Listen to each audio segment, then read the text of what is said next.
इन लोगों ने गेट की ड्यूरेबिलिटी टेस्ट करने के लिए उस पर एक्सप्लोसिव्स लगा दिए, जिससे एक जोरदार ब्लास्ट हुआ, लेकिन गेट को जरा भी नुकसान नहीं हुआ। इतना ही नहीं, अंदर से भी ये गेट दुनिया के सबसे स्ट्रॉन्ग डिफेंसिव मटेरियल से बना हुआ है, यहाँ तक कि न्यूक्लियर बॉम्ब भी इसे डिस्ट्रॉय नहीं कर सकता। इस सेफ हाउस में इतने ज्यादा सप्लाईज हैं कि कोई इंसान 100 साल तक आराम से सर्वाइव कर सकता है, और अगर कोई अनऑथराइज्ड अंदर घुसने की कोशिश करे तो डिफेंस सिस्टम एक्टिव हो जाता है। इंट्रूडर को तुरंत एक लोहे के केज में बंद कर देता है और अगले ही सेकंड एक पावरफुल सक्शन के जरिए बाहर फेंक दिया जाता है। और तो और इस सेफ हाउस में एक खूबसूरत असैसिन भी मौजूद है। उस लड़के ने पूरा सेफ हाउस $10 करोड़ में रेंट पर ले लिया। असल में वो एक रीइंकार्नेट था। पिछली जिंदगी में दुनिया में एक आइस बाउंड एपोकलिप्स आ गया था और ग्लोबल टेंपरेचर सीधे 500 डिग्री सेल्सियस नीचे गिर गया था। बाहर जो भी लोग थे वो एक ही पल में बर्फ की मूर्तियां बन गए थे। जो थोड़े से लोग बचे थे वो हर दिन जिंदा रहने के लिए सामान को लेकर लड़ते थे। हर रोज वो लड़का अपनी जान दांव पर लगाकर ट्विग्स इकट्ठा करता था ताकि आग जलाकर अपने घर वालों को थोड़ी वार्मथ दे सके। लेकिन एक दिन उसे पता चला कि उसके छोटे भाई ने चोरी छिपे सारे प्रोविजंस अकेले खा लिए थे। वो भाई से बात करने ही वाला था कि भाई ने बेसबॉल बैट उठाया और उसे बेहोश कर दिया। फिर उल्टा उस पर इल्जाम लगा दिया कि उसने ही सारे सामान खा लिए। हैरानी की बात यह थी कि उसके पेरेंट्स और दोनों बहनों ने भाई की बात पर भरोसा कर लिया और उन्होंने उसे घर से बाहर धक्का दे दिया ताकि वो ठंड में मर जाए। शायद किस्मत को उस पर तरस आ गया। इस नए जीवन में उसने ठान लिया कि अब वो किसी के लिए सॉफ्ट नहीं बनेगा। उसने अपने घर वालों से रिश्ता तोड़ दिया, लेकिन जब वो बाहर आया तो उसके पास एक भी पैसा नहीं था। एपोकलिप्स के लिए जरूरी सामान खरीदने के लिए उसके पास कोई फंड नहीं था। तभी उसे अपने दोस्त की याद आई। उसने उसे इंस्ट्रक्शंस दी कि प्रॉपर्टी डीड और कार रजिस्ट्रेशन लेकर बैंक जाए और सब कुछ गिरवी रखकर पैसे निकाल ले, क्योंकि सिर्फ 3 दिन बचे थे एपोकलिप्स आने में। ये सुनते ही उसका दोस्त शॉक में आ गया, क्योंकि वो घर तो उसकी शादी के लिए था। अपने दोस्त को कन्विंस करने के लिए उसने कहा, देख 5 सेकंड में एक पैसेंजर प्लेन वेदर की वजह से क्रैश हो जाएगा। दोस्त को लगा वो पागल हो गया है और कुछ भी बक रहा है, लेकिन अगले ही सेकंड सारे बड़े न्यूज चैनल्स ने प्लेन क्रैश की खबर ब्रेक कर दी। ये देखकर उसका दोस्त तुरंत मान गया कि उस लड़के के पास फ्यूचर देखने की एबिलिटी है। फिर दोनों सीधा बैंक गए और $1 अरब का लोन ले लिया। अब एपोकलिप्स में सिर्फ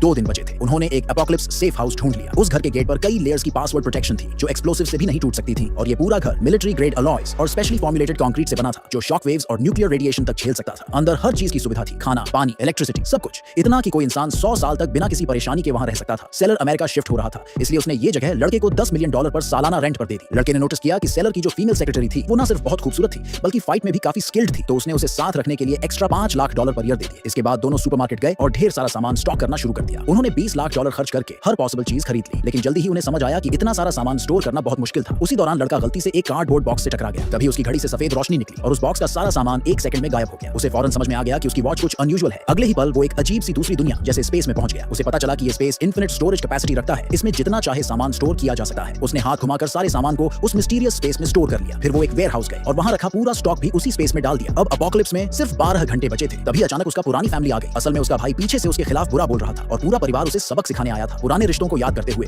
लड़के ने उन्हें वार्न किया कि एपोकलिप्स बहुत नजदीक है, लेकिन उन्होंने उसकी एक नहीं सुनी। उल्टा वो उसे जबरदस्ती घर ले जाने की कोशिश करने लगे। तभी उसकी फीमेल सेक्रेटरी आई और पूरे फैमिली को भगा दिया। अब बस 4 घंटे बचे थे एपोकलिप्स में। लड़के और उसके दोस्त ने सोचा कि सबको इंटरनेट पर सच बता देना चाहिए। उन्होंने एपोकलिप्स की न्यूज ऑनलाइन डाल दी। लोगों को लगा वो पागल हो गया है। यहाँ तक कि मेटेरोलॉजिस्ट्स ने भी कहा कि ऐसी कोई बात पॉसिबल नहीं है, लेकिन थोड़ी देर बाद ही अचानक टेंपरेचर गिर गया और आसमान से तेज ओले गिरने लगे।